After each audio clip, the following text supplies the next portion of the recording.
चित्रकूट के घने जंगल की एक वीरान रात में दूर से एक कार चली आ रही थी। उस कार को अकेला सवार रंजन चला रहा था।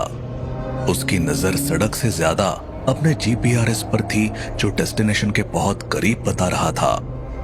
अचानक सड़क पर एक औरत बच्चे के साथ दिखाई दी, जो कार को रुकने का इशारा कर रही थी।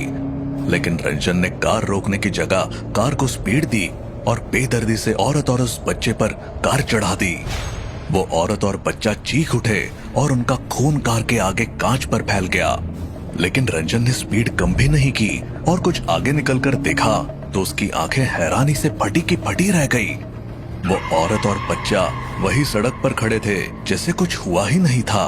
और अब रंजन ने पलटकर सामने देखा तो कांच पर अब खून भी गायब हो चुका था। ये देख रंजन ने अपने माथे से बहता पसीना पोंछा। अच्छा हुआ प्रवीण ने मुझे बता दिया था कि रास्ते में भटकती हुई आत्माएं शिकार की तलाश में इंसानी रूप में मिलेंगी। अगर मदद को रुक गया होता तो कल रात से मेरी आत्मा भी यहीं भटकती मिलती। वैसे भी आज शनि अमावस्या है। आज तो शक्तिशाली आत्माएं आधी रात बाद अपने चढ़ावे को तलाशती है। रंजन घड़ी देखता है, 9 बजने वाले थे। ओह शिट, मुझे आधी रात से पहले वापस लौटना है। जंगल के एक सुनसान कोने में रंजन ने अपनी कार रोकी और देखा वहीं कुछ दूर एक बड़ा सा पीपल का पेड़ था, जिसका ऊपरी हिस्सा सूखा था। यही है वो पेड़ जो मेरी किस्मत को बुलंद सितारे की तरह चमका देगी। इस पीपल के ऊपर का सूखा हिस्सा इस बात की निशानी है कि ब्रह्म राक्षस यहाँ निवास करता है। रंजन ने वही रखा एक थैला उठाया और कार से बाहर आ गया। उसने डिक्की खोली। डिक्की में एक बड़ा सा जिंदा मुर्गा और बकरी का बच्चा बंधे हुए रखे थे। रंजन ने थैले को कंधे पर टांगा और मुर्गे को बगल में दबाकर बकरी के बच्चे को निकाला। बकरी का बच्चा चिल्लाता हुआ भागने लगा, लेकिन रंजन ने कसकर उसकी रस्सी पकड़ी हुई थी। वो उस मेमने को जबरदस्ती अपने साथ घसीटकर पीपल के पेड़ के नीचे लाया और उसे पेड़ के एक हिस्से से बांध दिया। वही उसने बंधे हुए मुर्गे को भी रखा और अपने कंधे से झोला उतारकर उसमें रखी देसी शराब की बोतलें निकालकर पीपल के पेड़ के नीचे खोलकर जमा दी। देसी शराब की तीखे गंध से पीपल का पेड़ महक उठा। अब रंजन ने अपने झोले में से ब्रह्म राक्षस की बनी मिट्टी की भयानक आकृति निकाली और शराब की बोतलों के ऊपर सजा कर रख दी। रंजन ने अब बंधे हुए मुर्गे को खोलकर हाथ में पकड़ा और ब्रह्म राक्षस की आकृति के सामने बेदर्दी से उसकी गर्दन मरोड़कर अलग करने लगा। मुर्गा दर्द से चीखा। अगले पल मुर्गे की अलग हुई गर्दन रंजन के हाथ में थी। उसने ब्रह्म राक्षस की आकृति के सामने दोनों को रख दिया। मुर्गे का धड़ तड़पते हुए उछल रहा था और फिर बेजान होकर गिर पड़ा।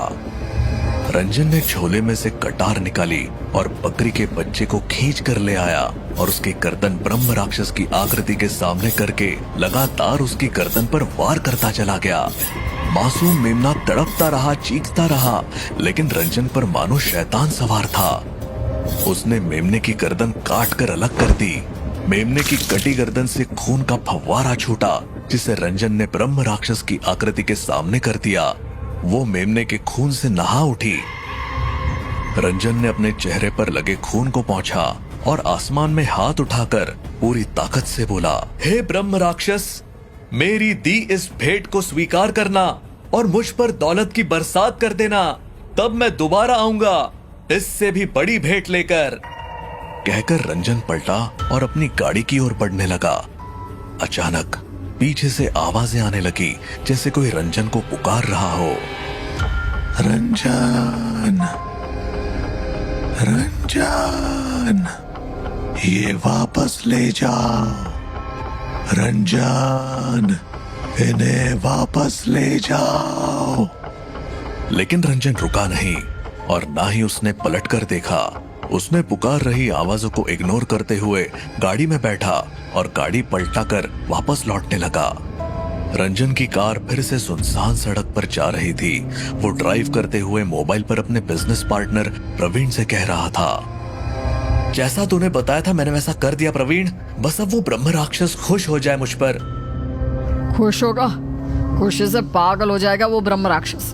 इसीलिए तो तुझे शनि अमावस की रात को चढ़ावा रखकर आने को बोला था। शनि अमावस को पसंद के भेंट मिल जाए तो ब्रह्म राक्षस खुश होकर पैसों की बरसात कर देता है। अब तुझे दुनिया का सबसे बड़ा बिजनेसमैन बनने से कोई नहीं रोक सकता रंजन। बस बड़ा हो जाए तो अपने इस बचपन के दोस्त और पार्टनर को भूल मत जाना। सुनकर रंजन हंस पड़ा था।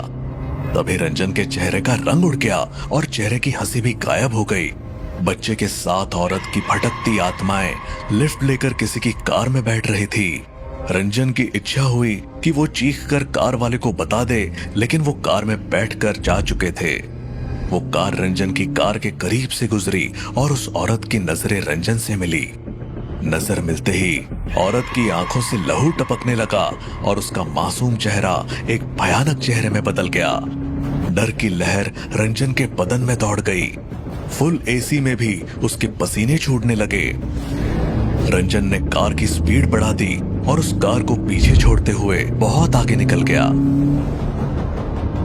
जंगली जानवरों की आवाज जंगल में गूंज रही थी। पीपल के पेड़ के नीचे रखे मांस की ओर भेड़ियों का झुंड बढ़ रहा था। अचानक दूर कहीं रात के 12 बजने का घंटा सुनाई दिया और पीपल के सूखे हिस्से पर उल्टे लटके ब्रह्म राक्षस ने अपनी आंख खोली। उसके आंख खोलते ही जंगल का शोर शांत हो गया और मांस के करीब पहुंच चुके भेड़ियों का झुंड रुक गया और डर से पलटकर जंगल के अंदर भाग गया। अचानक उल्टे लटके ब्रह्म राक्षस को रंजन के शब्द सुनाई देने लगे।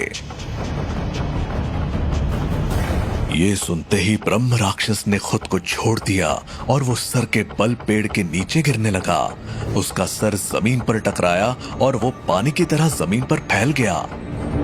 उसमें से ब्रह्म राक्षस का सर उठना शुरू हुआ और फिर से वो एक शरीर बनकर खड़ा हो गया। अब वो उस जगह की ओर बढ़ा जहां रंजन उसके लिए चढ़ावा रख गया था।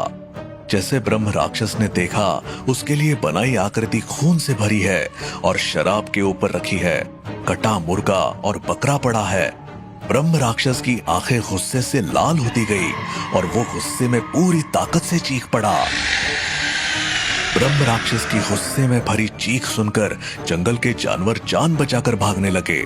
उसकी चीख के प्रेशर से एक मकान की खिड़की का कांच टूटा और वो हवा में उड़कर वो बिस्तर पर सो रहे एक इंसान पर गिरे, जो कि रंजन था।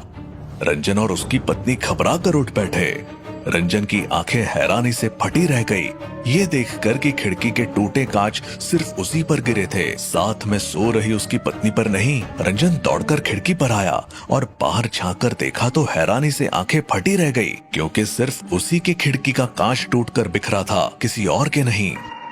रंजन को समझ नहीं आया ये सब हो क्या रहा था।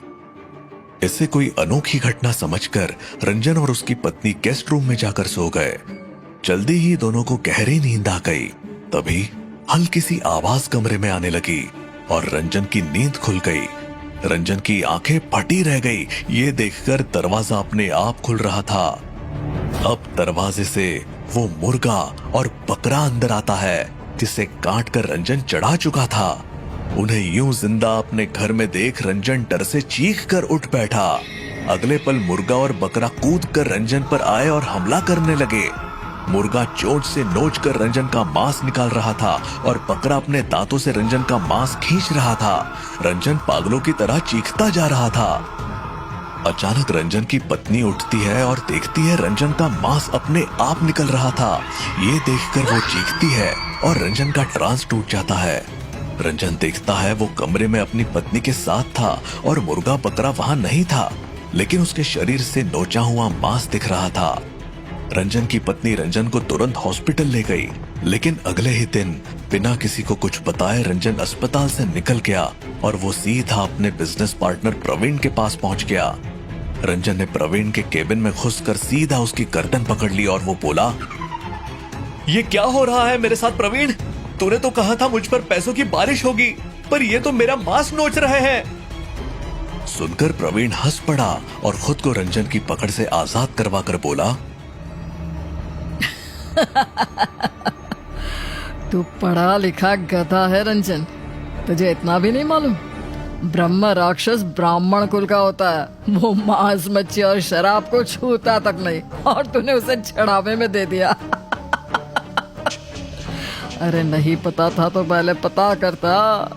अब तो तूने ब्रह्म राक्षस को गुस्सा दिला दिया है, वो अब तुझे छोड़ेगा नहीं। क्यों किया तूने मेरे साथ ऐसा? ये भी नहीं सोचा हम बचपन के दोस्त थे? तू मेरा बिजनेस पार्टनर भी तो था। मैंने जो घपले कंपनी में किए थे वो तुझे पता ना चले, इसके लिए जरूरी था कि तू दुनिया से अलविदा हो जाए। इसीलिए मैंने तुझे लालच में फंसाकर शनि अमावस्या को मांस मदिरा ब्रह्म राक्षस को चढ़ाने भेज दिया। अब तेरी जान ब्रह्म राक्षस लेगा और मेरे रास्ते का कांटा भी दूर हो जाएगा।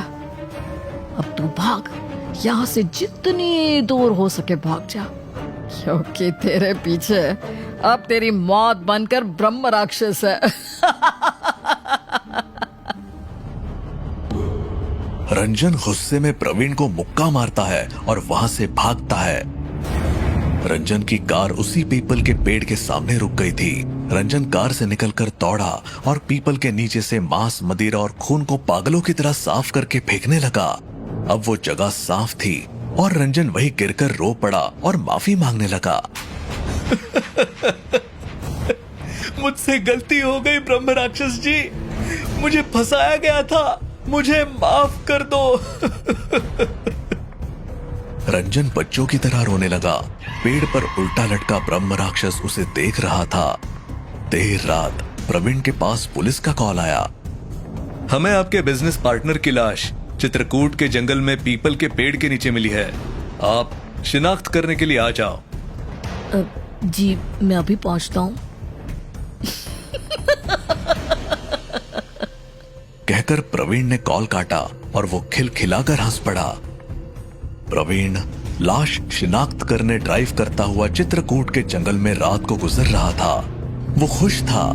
तभी उसने देखा एक औरत अपने बच्चे के साथ खड़ी रास्ते में लिफ्ट मांग रही थी। प्रवीण ने उन दोनों को बैठा लिया। कुछ दूर जाते ही कार बेकाबू होकर पेड़ से जा टकराई और कार में धमाका हो गया। चलती हुई कार से वो औरत अपने बच्चे के साथ निकली और रास्ते पर खड़े होकर अगले शिकार का इंतजार करने लगी।